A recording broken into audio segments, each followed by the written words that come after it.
Muito boa tarde. Para quem não me conhece, deixa eu me apresentar rapidamente. Eu sou Marcelo Carboni, eu sou engenheiro metalurgista, formado pela Politécnica da USP, com mestrado na Politécnica da USP. Na minha carreira toda, eu sempre trabalhei ligado a processos, principalmente processos de aciaria, uma parte em produção de alumínio, uma parte em metalurgia física, mas a minha maior especialidade e o meu maior foco de atuação sempre foi em processos de aciaria. Atualmente, eu sou gerente técnico para aciarias do Grupo Gerdau, na divisão de aços especiais Brasil, então aços fundamentalmente para a indústria automobilística, aços de construção mecânica, e além disso, sou membro da ABM, colaborador da ABM desde a época que eu estava na graduação da faculdade, o que já faz um bom tempinho, e mais ativamente desde por volta de 2005, 2006, por aí. Que mais? Hoje eu sou também colaborador, praticamente como voluntário, do laboratório LAREX, na Escola Politécnica da USP, e como um consultor técnico e de gestão dentro de uma unidade Embrapi Tecnogreen.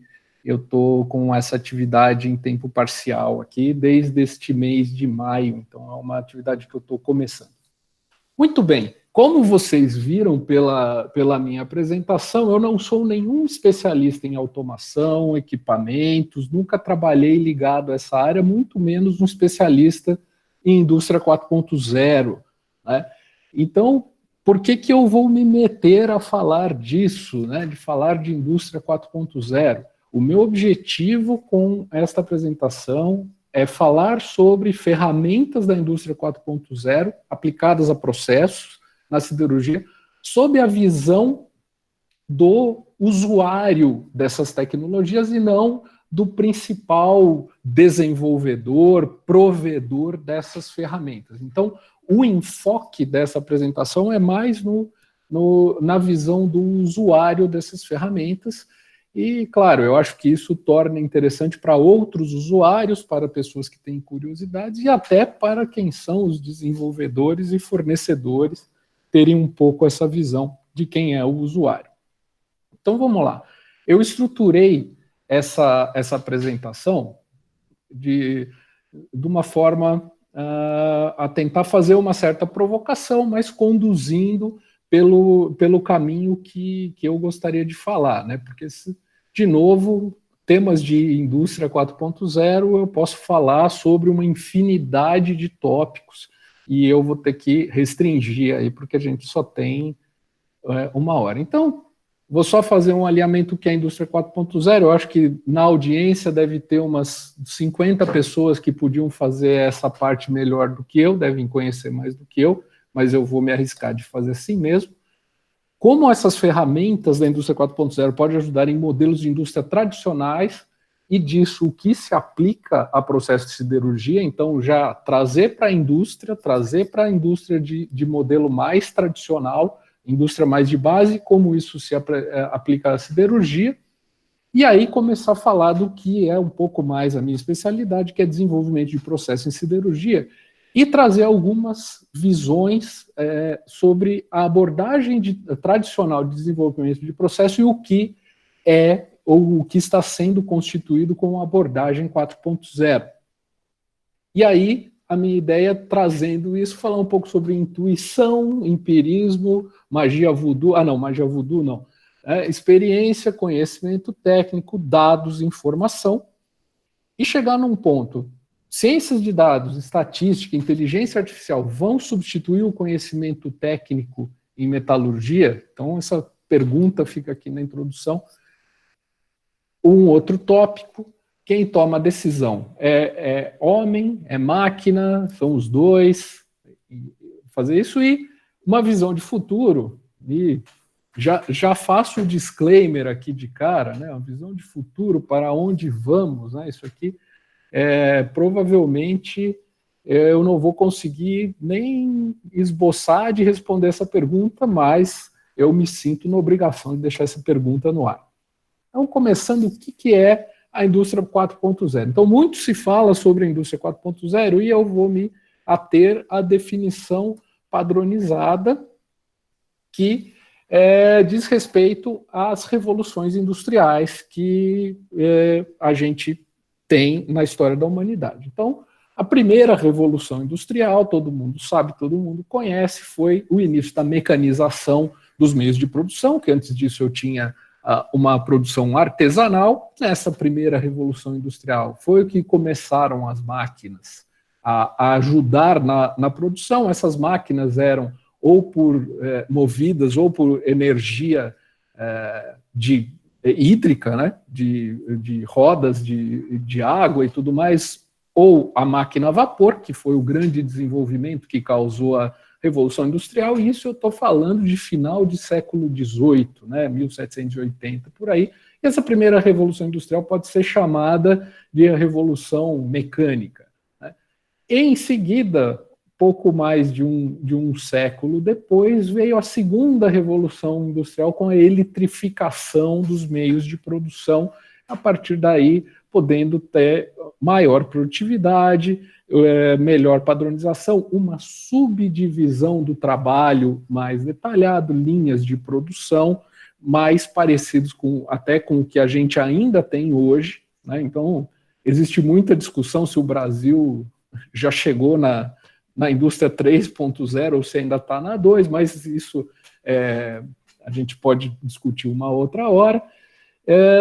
E aí a terceira revolução industrial, no começo dos anos 70, foi quando o computador, a automação, chegou ao chão de fábrica. Né? Na minha carreira, só dando um comentário, né, eu já tenho 22 anos de formado engenheiro, né, e eu cheguei a escutar de gente na área produtiva dizendo, olha, na cearia acho que não vamos pôr computador porque o pessoal da cearia tem um dedo muito grosso, vai apertar duas teclas com um dedo só. Então, eu cheguei a ter gente a trabalhar com gente que ainda tinha essa visão de que essa coisa de computador e tudo mais era muito rebuscada, era para uma indústria muito mais fina, que a cearia era uma coisa bruta e tudo mais, e hoje a gente está vivendo a revolução do 4.0, onde ferramentas e recursos de inteligência artificial, robótica e outras ferramentas que a gente vai discutir começam a ser realidade e rotina dentro da indústria e da produção siderúrgica. Tá? Então, o que foi a definição? Né? A indústria 4.0 começou como uma definição de competitividade e liderança tecnológica de manufatura na Alemanha. Então, partiu de um protocolo de competitividade da indústria alemã e que cunhou esse termo de indústria 4.0, que tornou-se a quarta revolução industrial. Eu tenho dúvida até se na Alemanha, se os alemães não têm, inclusive, patente para esse termo. Tá? Qual é o fundamento e qual é a premissa disso? Né? Uma rede inteligente integrada de máquinas e processos para a indústria com auxílio de tecnologia de comunicação e informação, ou seja, passar da computação para a comunicação e informação. E as principais premissas que essa tecnologia quer trazer para a indústria primeira coisa, produção flexível, fazer uma fábrica conversível, ou seja, que eu tenho tempos de setup muito curtos e muito fácil de eu converter de um produto para outro, de um tipo de produto para outro, soluções com foco no cliente, ou seja, a minha produção é tão flexível, a minha fábrica é tão fácil de eu ajustar e de mudar o tipo de produção, que eu posso diretamente focar em solução personalizada para o cliente, logística otimizada, ou seja, tanto a comunicação, quanto o retorno de dados, quanto a movimentação de todo o material na cadeia, desde fornecedor até o cliente final, ela é otimizada e automatizada. e uso intensivo de dados para gerenciar todo esse negócio. Então, veja que praticamente todos esses itens estão calcados muito em tecnologia de comunicação, informação e integração de máquinas, né? Tudo isso para aumentar a eficiência na utilização de recursos e calcar isso numa economia circular sustentável, né? Então, quando se fala de indústria 4.0, eu posso falar em basicamente tudo otimizado ou smart, né? Aí eu posso falar em mobilidade, em logística, em produtos, em construções, em redes de energia otimizadas e fábricas otimizadas. Como vocês podem perceber, é um universo de possibilidades. E o foco dessa conversa, dessa apresentação, é em produção otimizada. Então, eu vou falar focado em produção voltado para a siderurgia. Tá? Eu não vou falar de logística, eu não vou falar de desenvolvimento de produtos para bens de consumo, eu não vou falar em construção inteligente, tá? Eu vou falar de aplicações dessas ferramentas em ambiente industrial, com foco em siderurgia. Tá? E aí, essa migração de tecnologia da computação para um protocolo baseado em internet traz algumas de suas principais ferramentas, com robotização, simulação, integração de sistema, internet industrial, no caso de fábricas, mas, na verdade, a grande ferramenta é a internet das coisas, ou seja, as máquinas e equipamentos se comunicando através de um protocolo de internet, segurança cibernética, processamento em nuvem, manufatura aditiva, uso de realidade aumentada e, aqui, falando particularmente, a minha menina dos olhos, que é o Big Data e Analytics. Eu acho que isso era o sonho de quase todo mundo que trabalha com processo e tem mais ou menos a minha faixa de idade, que já digitou muita informação de ficha em papel em planilha de Excel, né?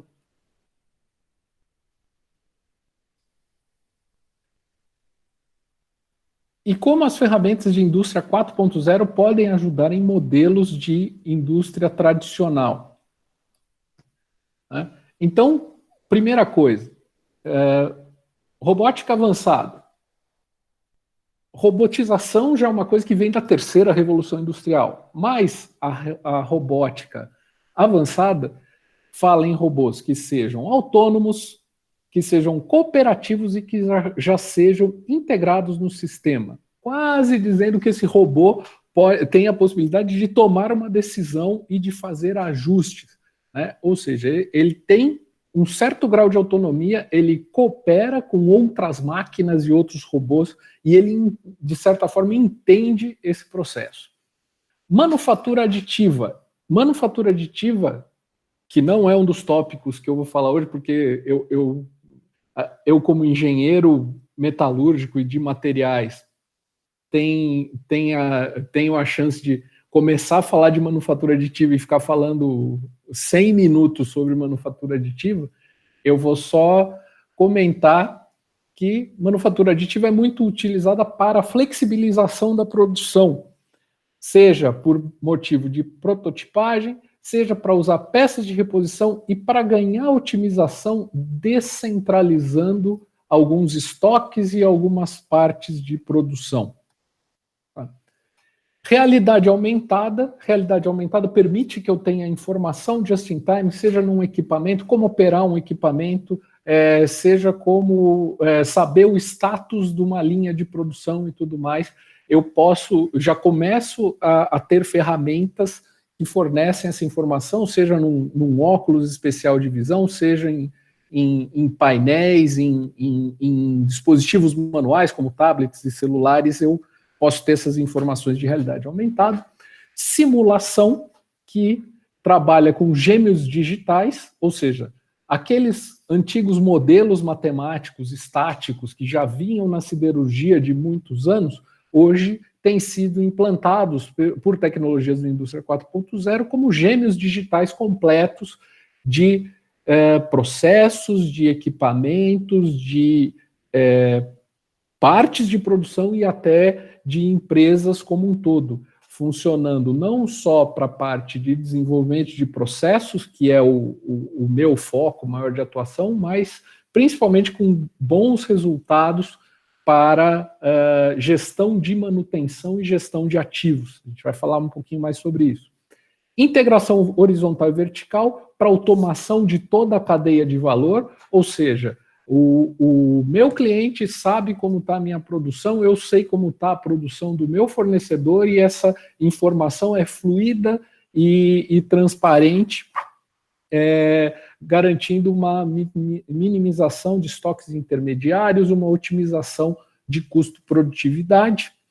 Internet das coisas, integração de todas as máquinas, e quando a gente fala em industrial e em siderurgia, principalmente, a gente fala muito da integração de máquinas e de vários equipamentos ao longo do processo, mas quando a gente fala de bens de consumo, eu tenho também a integração dos produtos, né? Ou seja, um tênis ou alguma coisa pode ter alguma comunicação via internet que manda ao fabricante como esse produto está sendo usado, qual a performance dele, qual o desempenho. Hoje, a siderurgia e outras indústrias pesadas tradicionais não tem muito isso nos seus produtos, mas já tem hoje muito em seus equipamentos. Por exemplo, exemplo bem claro em aciaria elétrica, consumo de eletrodos. Hoje existem fornecedores de eletrodos que já acompanham a performance e o desempenho desse insumo na produção da aciaria via internet das coisas. Computação em nuvem, que tem a vantagem de uma quantidade muito maior de dados armazenados do que em servidores físicos e fixos na unidades de processamento, e principalmente a disponibilidade em tempo real. Ou seja, internet das coisas ligadas em computação de nuvem permite que eu, aqui no meu isolamento, em minha casa, acesse pelo meu celular, por exemplo, e saiba o que exatamente está acontecendo na aciaria da Gerdau que eu trabalho. Então, eu consigo fazer essa visualização distante em tempo real. Cibersegurança, operação em rede e sistemas abertos e colaborativos aumentam absurdamente a demanda por se ter um sistema colaborativo, uma cibersegurança acentuada para esses meios. E, finalmente, Big Data e Analytics, integração de dados de todos os níveis e, mais importante, né, não adianta eu colocar quais são, só ter disponíveis esses dados e não transformar isso em informação que suporte a decisão em tempo real. Vamos falar um pouco mais disso mais para frente, né? E o Brasil, como é que está? Né? Isso aqui foi tirado direto do portal Indústria 4.0 do Brasil. Os dados são um pouquinho desatualizados já, mas a indústria no Brasil hoje representa menos de 10% do PIB. O Brasil ocupa a 69ª colocação no Índice Global de Inovação, ou seja, o Brasil claramente é um seguidor. Entre 2006 e 2016, a produtividade da indústria brasileira caiu mais de 7%, e isso, a gente está falando em produtividade, e ainda se você analisa o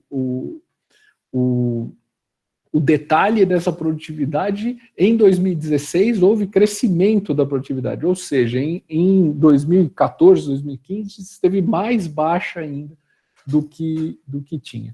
E o índice global de competitividade da manufatura, o Brasil caiu da 5ª posição que ocupava em 2010 para a 29ª em 2016. Tá? E qual o impacto que a transformação 4.0 pode trazer para isso? Primeira coisa, produtividade, redução de custos, controle sobre o processo produtivo, customização da produção, dentre outros, apontam para a transformação profunda nas plantas fabris. Então, veja que produtividade, a maioria das pessoas que trabalham com siderurgia, eu entre elas, quando fala em produtividade, pensa em produzir mais, ponto. Mas, na verdade, se você mede a produtividade de forma adequada, eu estou falando não em produzir mais, mas em produzir melhor. Ou seja, eu aumentar rendimento, eu reduzir rejeição e reduzir retrabalho, é um tremendo de um aumento de produtividade. Eu não preciso acelerar as minhas máquinas se eu conseguir melhorar a qualidade do que eu estou produzindo.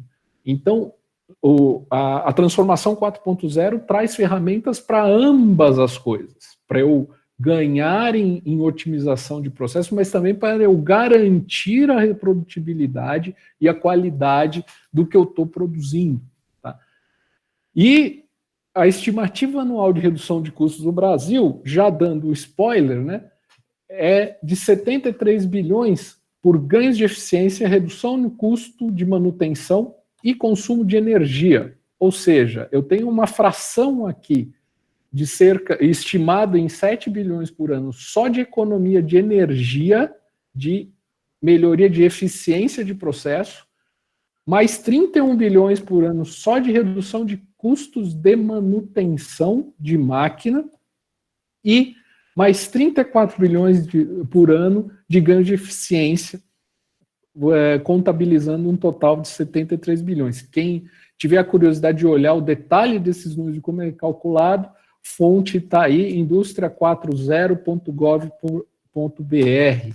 Tá? Bom, mas disso tudo, o que se aplica a processo de siderurgia? E aqui eu coloco um slide que, no momento que a gente vive, dessa crise mundial, esse slide a cada 5 minutos vai estar desatualizado, porque qual que é o primeiro desafio da siderurgia? É manter uma fabricação lucrativa com aço a $450 por tonelada.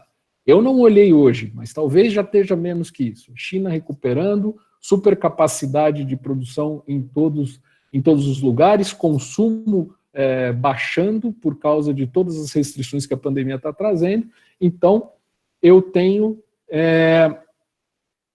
dúvidas desses $450 por tonelada, mas vamos assumir que seja $450 por tonelada.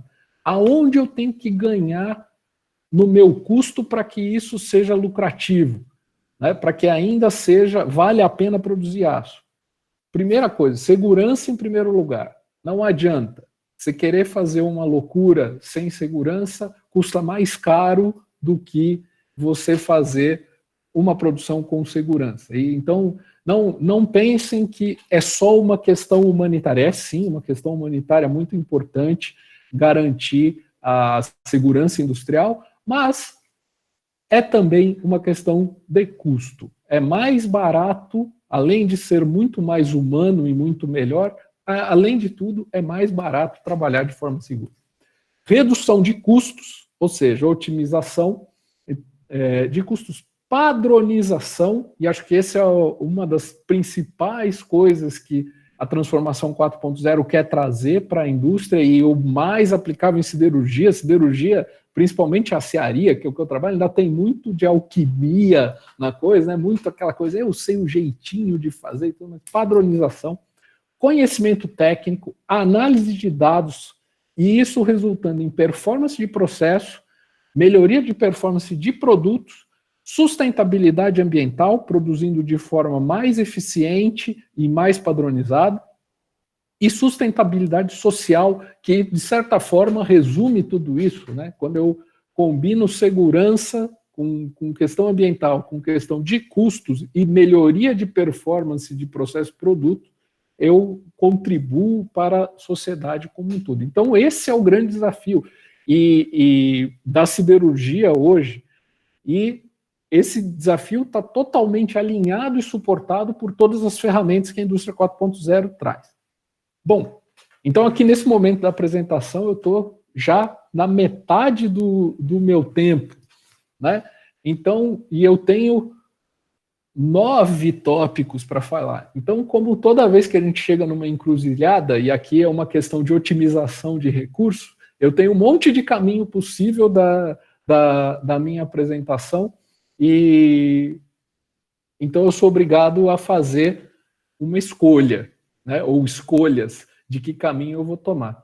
E eu tenho um frei da igreja que eu frequento que é muito sábio em algumas coisas, mas uma das frases que eu mais gosto dele é que ele diz assim: escolha não é entre o bom e o ruim, porque entre o bom e o ruim, né, tirando que lhe falte inteligência, você vai sempre escolher o bom e não o ruim, né? Escolha entre o bom e o melhor, tá? Então aqui eu fui obrigado a escolher sobre o que eu poderia falar melhor e ligado a esse tópico. Então eu tive que selecionar e priorizar 3 áreas, que é o que eu quero trazer alguns exemplos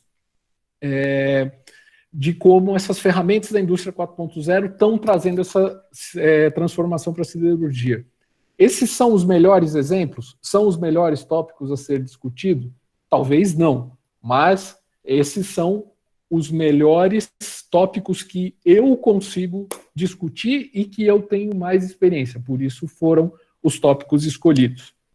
Então, primeira coisa, eu vou comentar exemplos práticos de tecnologias que já estão disponíveis, já estão ou implantadas ou em fase final de implantação, com exemplos práticos, e eu estou trazendo aqui materiais que são materiais públicos, né? São materiais que estão disponíveis aí na internet. Eu não estou trazendo nenhum material e também não estou querendo fazer nenhuma propaganda para nenhuma das empresas que eu vou citar aqui, direta ou indiretamente. Mas aqui um primeiro exemplo prático: forno elétrico a arco. Né? Para quem conhece, para quem não conhece a operação de forno elétrico a arco, eu vou dar só um exemplo bem rapidamente para mostrar uma coisa que eu tenho aqui nessa questão. A operação aqui pela porta do forno, quando eu comecei a trabalhar em siderurgia cerca de 20 anos atrás, normalmente eu tinha 3 operadores, 3 forneiros aqui segurando um cano de aço, injetando oxigênio a pelo menos 12 bar de pressão na frente desse aço líquido e escória. Pergunto para reflexão: por mais experiente e por mais resiliente que seja esse operador, vocês acham que ele consegue manter um trabalho de 8 horas na frente de um forno a alta temperatura, exposto a variações do ambiente, garantindo que a injeção de oxigênio ali vai ser padronizada? Né? Eu sei dizer que não, porque hoje em dia nenhuma usina praticamente, nenhuma usina grande trabalha dessa maneira.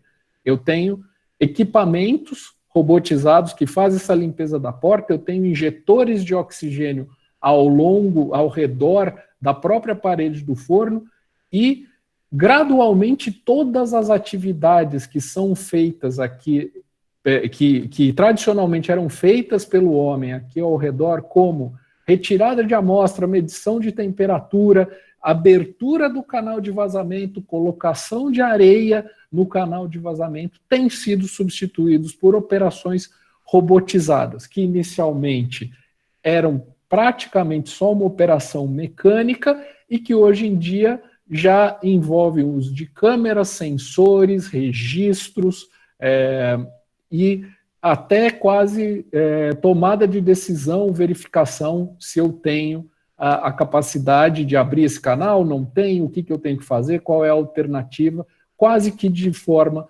autônoma. Isso aqui é um projeto de um fornecedor de equipamentos que ele chama de Zero Man Around, ou seja, eu não quero ter mais ninguém na linha de fogo, na área de risco. Eu quero resguardar os meus operadores, que continuam sendo importantes, para que eles façam a tomada de decisão, para que eles façam a avaliação, para que eles otimizem o processo, melhorem sua eficiência. Eu não quero mais ter um operador para dar uma marretada na porta do forno para limpar a porta de escória.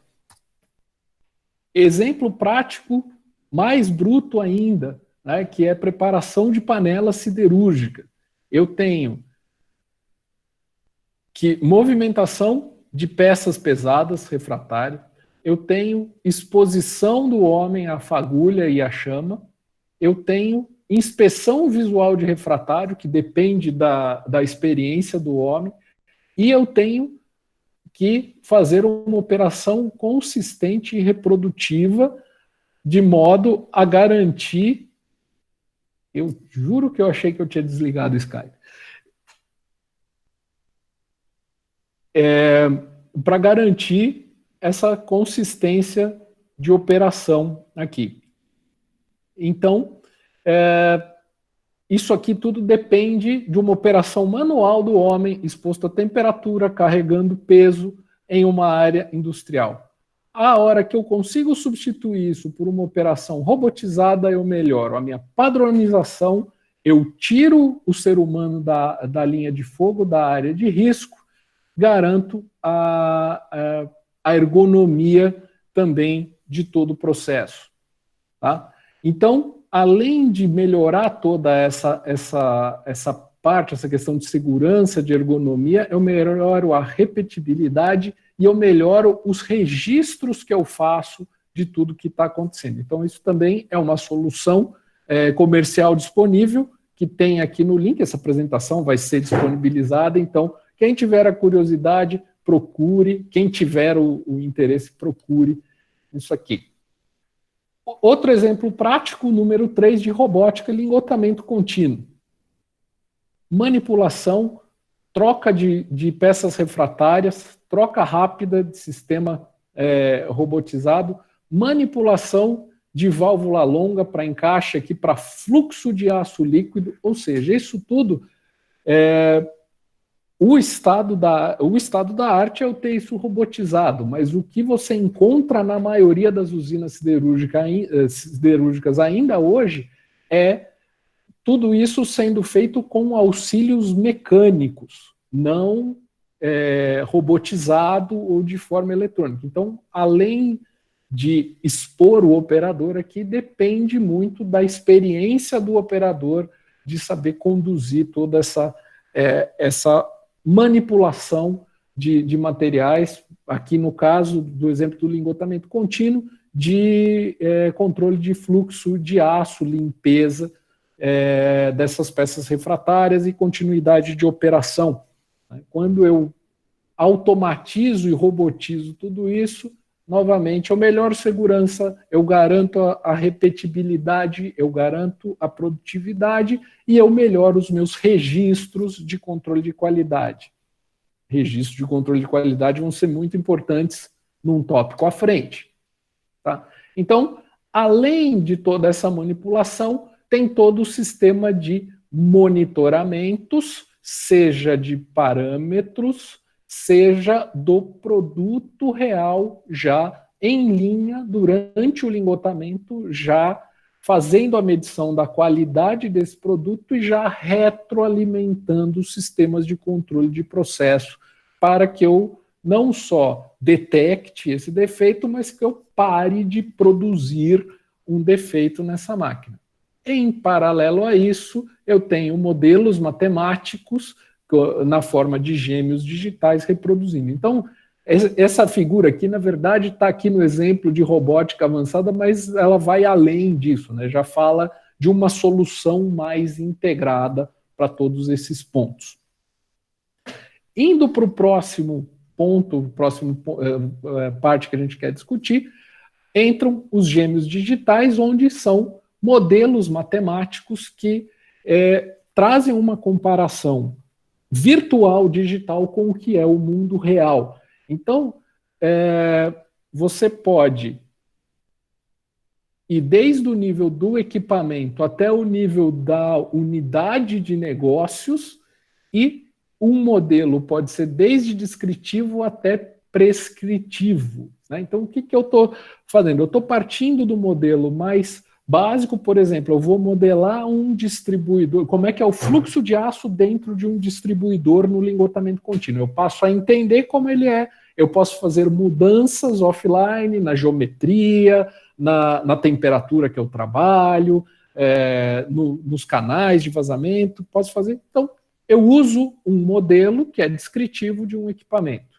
Eu posso estender isso para uma linha de produção, para uma região mais completa, ou para uma fábrica inteira, só da descrição e eu trabalho offline.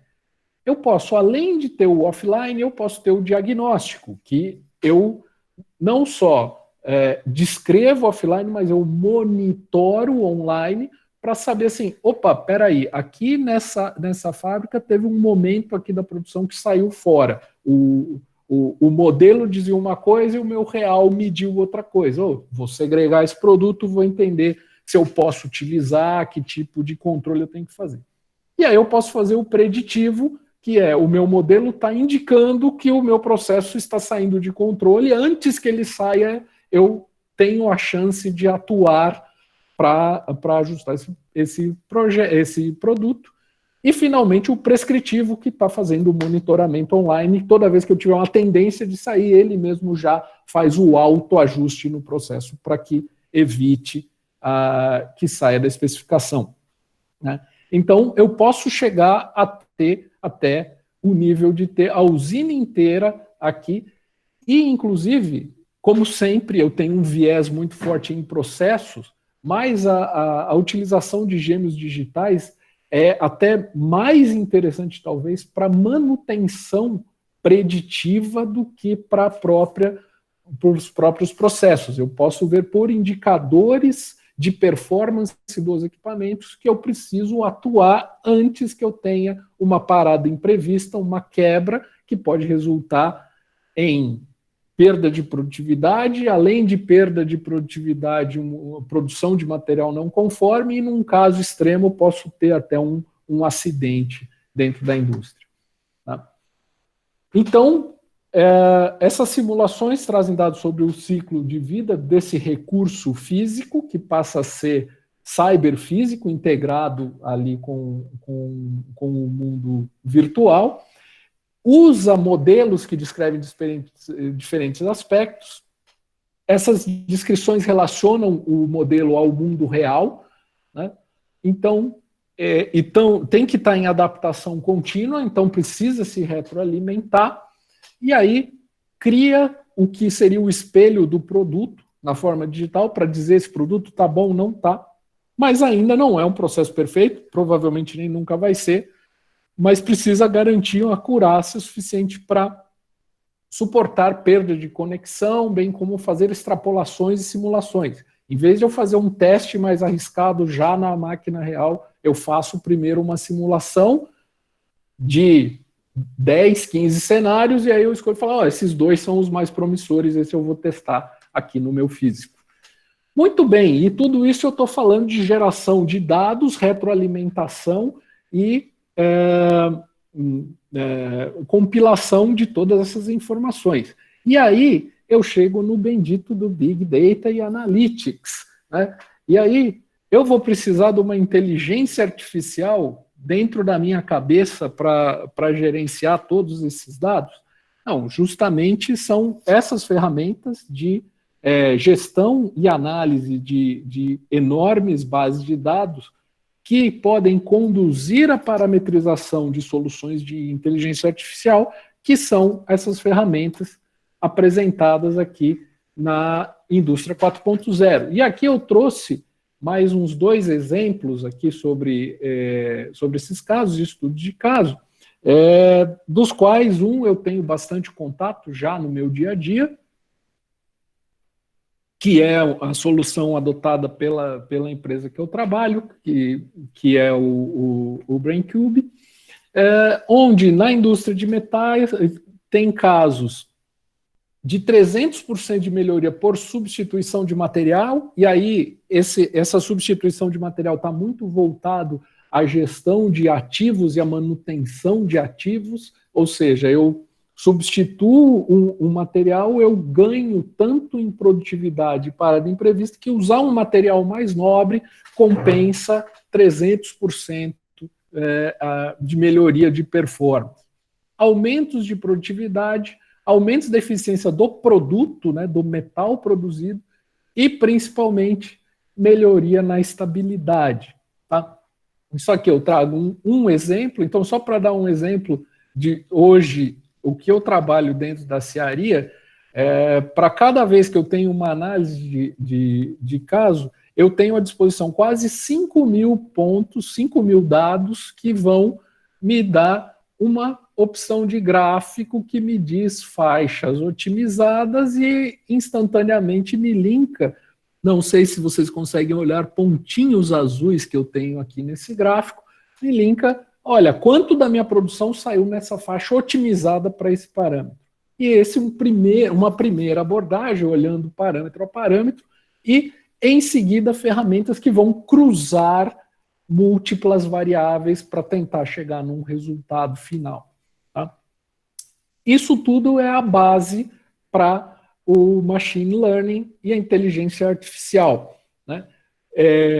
Ontem, especificamente, eu até copiei esse slide, trouxe esse slide de uma apresentação que teve ontem, um webinar promovido pela ISTEC, que onde foi colocado que esse realmente é um breakthrough de tecnologia para garantir essa competitividade e essa lucratividade mesmo em tempos tão difíceis, né? Mas que é preciso muito cuidado, porque como é também um assunto da moda, um monte de soluções milagrosas aí começam a aparecer. Então, o importante, eu como pessoa de processo, eu não preciso conhecer o detalhe de como é um aprendizado de máquina, a inteligência artificial, mas eu preciso conhecer o que de fato ela pode me trazer de recurso e o que eu preciso fornecer para que essa ferramenta de fato me traga resultado. Não adianta eu querer falar, olha, eu vou começar aqui a semana que vem a usar machine learning, né? E eu não tenho nem histórico de dado de parâmetro de processo. Esquece, eu não vou conseguir fazer um aprendizado da máquina, né? Então, eu preciso seguir uma trilha que tem etapas até eu conseguir chegar nisso aí. Muito bem, então, falando tudo isso, a gente já vai caminhando para a parte final e vamos falar de dinossauros ou cabelos brancos como eu aqui, que já passaram por muita coisa de abordagem tradicional em como desenvolver processos de siderurgia e o que pode se beneficiar da abordagem 4.0. Então, inicialmente, né? Quais são características de abordagem 4.0 para essa solução? Primeira coisa, enriqueça seus dados com contexto. Não adianta só eu ter o registro e falar, a temperatura foi 1580 graus. Não, mas foi 1580 graus no início do processo, com uma panela com vida de refratário de tantas horas, com um tipo de escória que tem condutividade térmica mais alta, mais baixa, e neste dia estava frio, não estava calor. Então, isso é colocar no contexto. Só os parâmetros de processo crus não são mais suficientes para fazer uma abordagem completa. Armazene e proteja todos os seus dados, né? Ou seja, tenha o seu histórico. Você fala, mas eu não consigo analisar, isso é um caminhão de dados que eu nunca vou conseguir olhar. Se você olhasse 10 anos para trás, as coisas que você não conseguiu olhar, porque obviamente não tinha capacidade de processamento, nem tecnologia e nem pessoal para olhar tudo isso, se você tivesse guardado esses dados de 10 anos atrás, certamente a passagem para a indústria 4.0 seria muito mais fácil do que não tendo esse histórico. Disponibilize seus dados instantaneamente.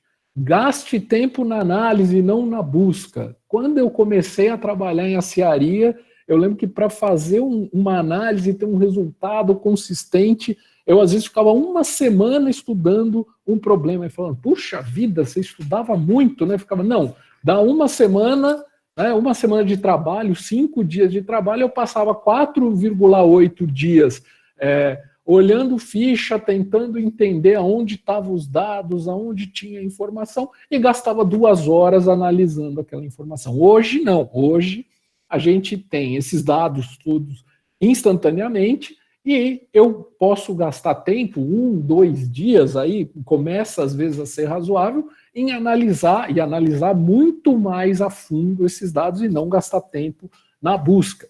Veja seu desempenho instantaneamente, e de preferência em qualquer lugar com um aplicativo que você tenha no bolso. Né?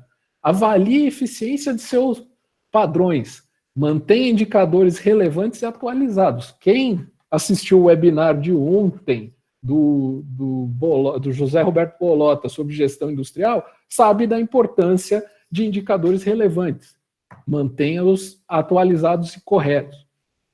Analise o seu potencial de melhoria. Por favor, estabeleça metas para o próximo ano baseado em fatos e dados, e não encoraje sonho ou desejo. Né? Você precisa ter desejo e ter sonho de alcançar uma performance melhor, mas não adianta se prometer se você não tem fatos e dados que mostrem o caminho que você vai percorrer para chegar lá. Né? Faça progresso por meio da colaboração. Engaje toda a sua equipe, engaje a comunidade, engaje universidades, engaje laboratórios. A abordagem aberta de dados e plataformas colaborativas permitem envolvimento de startups, de outras empresas, de associações, de universidades. Fica muito mais fácil lidar com isso. Pense de maneira diferente. Ou pelo menos pense, não só reproduza o que você sempre fez. Inove por meio de análises. Assim como o potencial de melhoria, a inovação vem de fatos e dados, não só de sonho. Inovação precisa ter sonho, mas não adianta ter só sonho. Né? Identifique configurações ideais. Certamente você já fez o melhor. Só falta achar quando você fez e como. E para isso, uma abordagem 4.0 de análise de Big Data te ajuda muito. E aí, encontre soluções minerando os dados. Para tentar ilustrar um pouco do que eu estou dizendo, o melhor que eu cheguei a trabalhar em abordagem tradicional é eu trabalhar com 6 Sigma. 6 Sigma vai me trazer o quê? Eu vou ter um parâmetro olhado aqui numa figura histórica estática, em que me diz, olha, esta variabilidade aqui está muito boa, isso é o melhor que eu consigo atingir para este parâmetro. Uma abordagem 4.0, eu vou pegar esta mesma abordagem, ou seja, eu não vou descartar o que eu sempre tive de bom da minha abordagem tradicional, que é usar ferramentas estatísticas, ter fatos e dados, mas ao invés de eu olhar um parâmetro parado no tempo, eu vou olhar um pacote de parâmetros variando ao longo do tempo. Então, a minha capacidade aumenta muito, a minha capacidade analítica. Eu não descarto o que eu já tinha e as conquistas do passado, mas eu faço isso como de uma forma milhares de vezes mais rápida. Outra coisa, eu faço isso online. Vamos supor que eu tenho que empilhar caixas aqui dentro de um espaço especificado. Coloquei a primeira caixa, coloquei a segunda caixa, coloquei a terceira caixa, continua tudo dentro da especificação. Coloquei a quarta caixa, tudo bem, a minha pilha não está uma pilha assim, perfeita, né? Aquela que a gente fala, puxa, que bela pilha, mas essa pilha não vai cair. Só que no turno da noite, é sempre no turno da noite que acontecem essas coisas, né? O cara colocou a caixa dentro da especificação, a segunda caixa também dentro da especificação, a terceira caixa continua dentro da especificação, a quarta caixa ainda está dentro da especificação. Aposto que se ele colocar a quinta caixa ainda dentro da especificação, mas de novo no máximo do lado esquerdo que a especificação permite, todas as caixas estão com a colocação dentro da especificação e a pilha vai cair do mesmo jeito. Ou seja, Garantir que eu estou atendendo só a especificação com faixas bem abertas não me garante que o processo vai ter o resultado esperado, vai atender esse desempenho. O que seria mais próximo da abordagem 4.0? Coloquei a primeira caixa dentro da especificação, coloquei a segunda caixa dentro da especificação, mas no limite, opa, já estou de olho. A minha próxima caixa, eu já não posso usar a faixa inteira de especificação.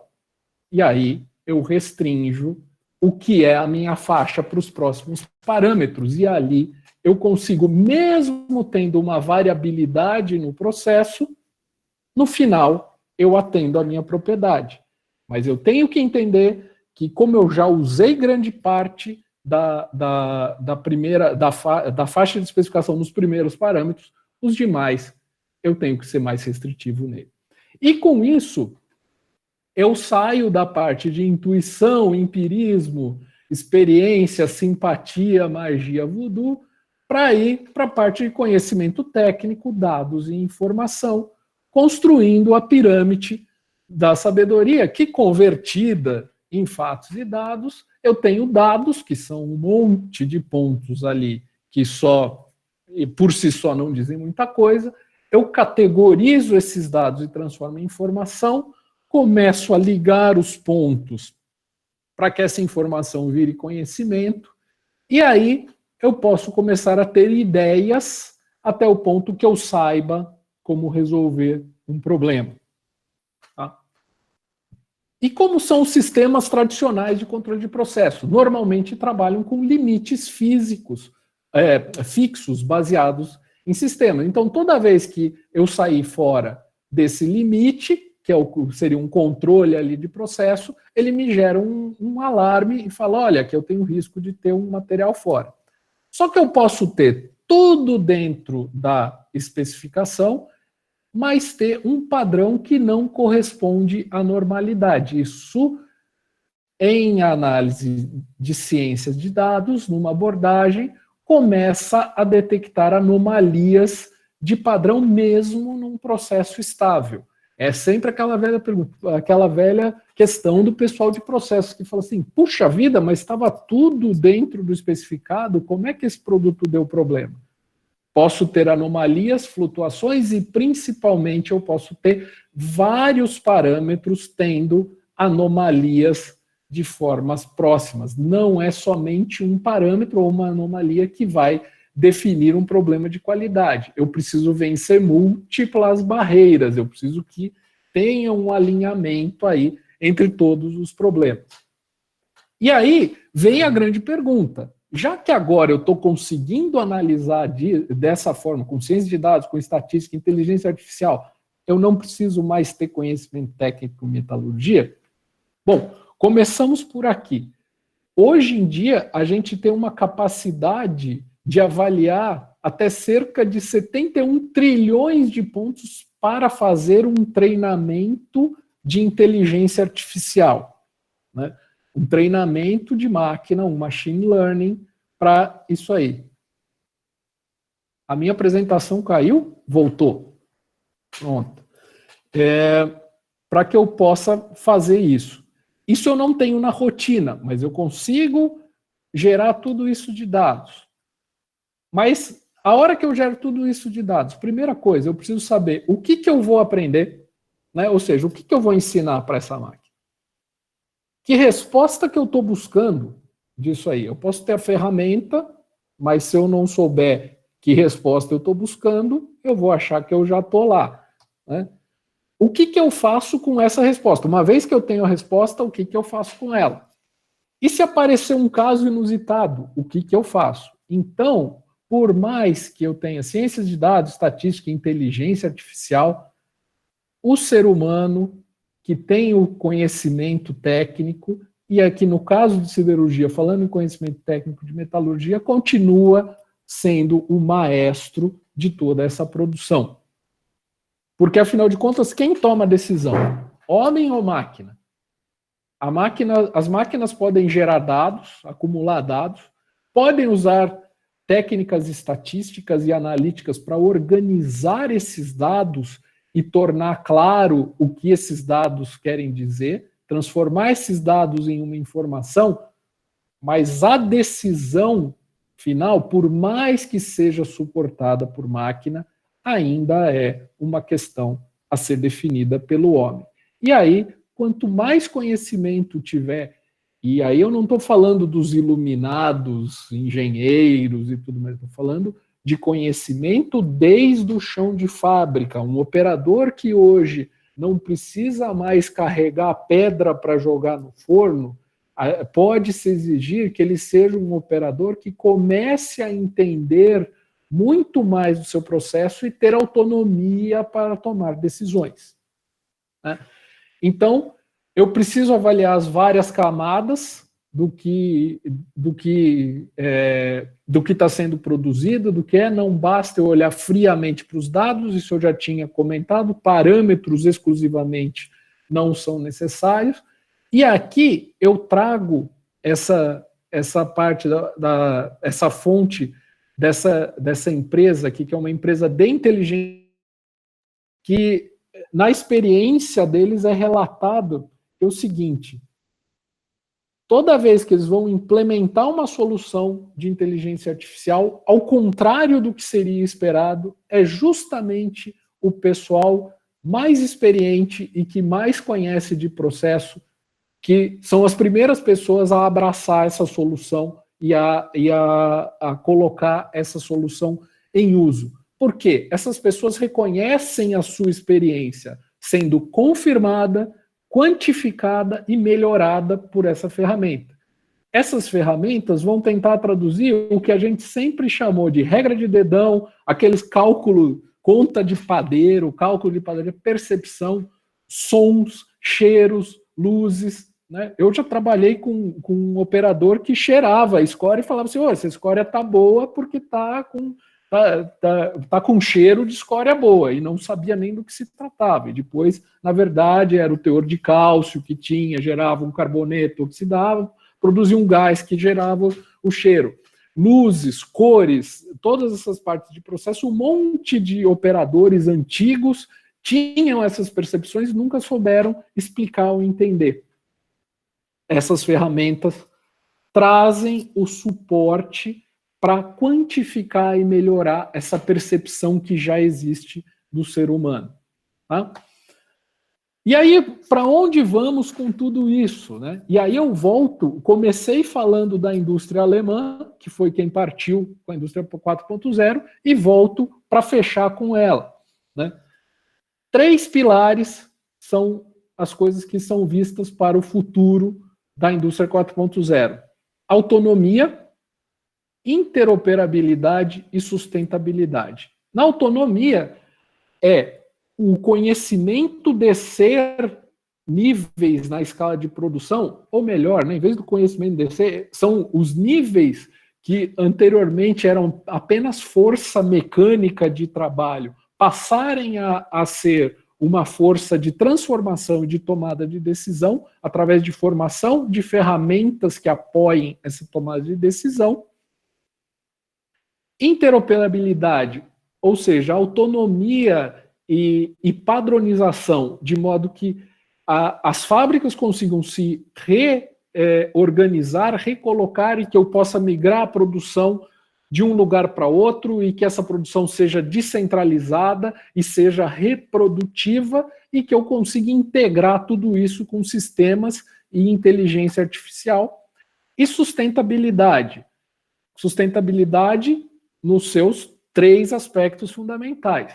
Não só ambiental, porque muitas vezes quando a gente fala de sustentabilidade só se pensa no lado ambiental, mas sim, ambiental muito importante, mas também econômica e social. E isso, aspectos chaves: trabalho e educação de forma decente, mitigação de problemas ambientais e mudanças climáticas, economia circular e inclusão social, principalmente da comunidade próxima ali do ambiente industrial, ou melhor, né, o ambiente industrial ser tão inerte ou tão mitigada a questão de impacto ambiental, que ele pode estar diretamente integrado nessa diversidade. Aí, só como exercício de futurologia aqui, para a gente fechar, que eu já estourei o horário, né, aparece aqui 28 profissões do futuro que focarão na melhoria da relação homem-máquina. Então, veja, nenhuma das previsões diz que a máquina vai substituir o homem, ou que a automação vai acabar com os empregos, né? Eu tenho, sim, substituição do trabalho braçal, mais complicado, mais perigoso, mais repetitivo e que não demanda nada disso, mas eu achei muito curioso, então resolvi trazer essas 21 profissões, e aqui algumas que são destacadas aqui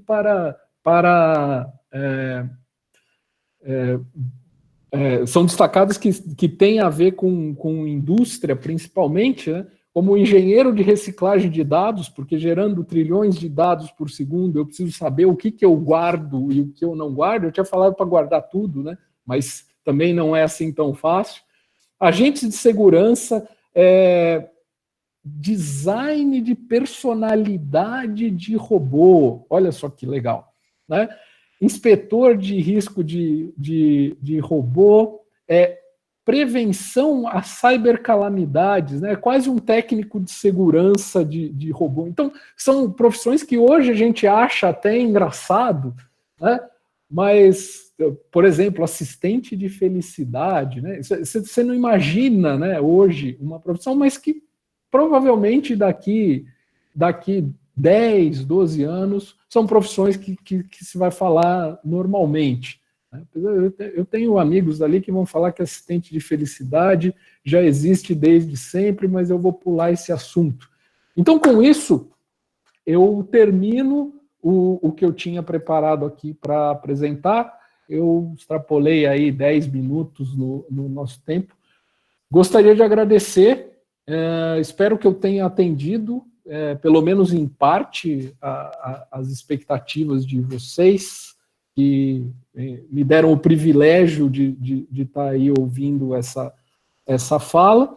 É muito engraçado falar aqui sozinho, né, porque não tem reação nenhuma, né, mas eu gostaria de agradecer muito a presença de todos, dizer que o chat ainda está aberto para as perguntas e que é muito importante para mim e para a ABM que vocês façam a avaliação, deem comentários, sugestões, o que faltou sobre esse assunto, qual o caminho, e dizendo que a gente tem espaço para fazer outros seminários no tema ou em temas relacionados, e inclusive cursos à distância.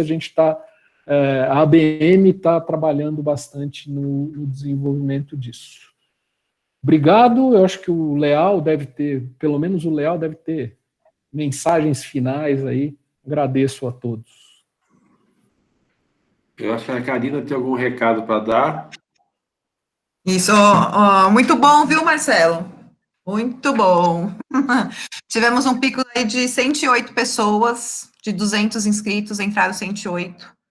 Vamos ver amanhã, né? Legal, muito bom. Legal. E eu vou estar mandando para o pessoal aí a apresentação, a gravação, e já mandei o link da pesquisa de satisfação para todo mundo, tá?